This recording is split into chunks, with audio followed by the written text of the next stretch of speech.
gammon दावरावखौ लानो हायाबा खोलसिफानाव सायाव गोजावबाय थानानै लाब बोथोरा बिजु गरम आगोन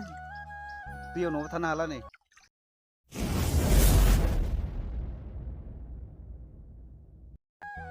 बोथोरा बिजु गरम आगोन दैयाव न'आव थानो हाला नै कारेन्टबो गैया बिनि सायाव दैयावसो गोजाव नांबाय मैसो बोराय बायदि आयौ मासे गरम बाब बाब बाब आजां गाजां गिलु फालु गरम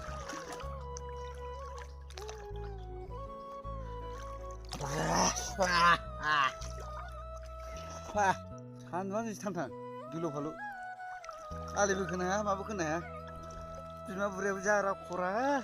आयौ आयौ आयौ खाब्राव खुब्रावसो सालायफ्रानो गिदिंस्लाबनो हाया फांखाफ्रासो गिदिङो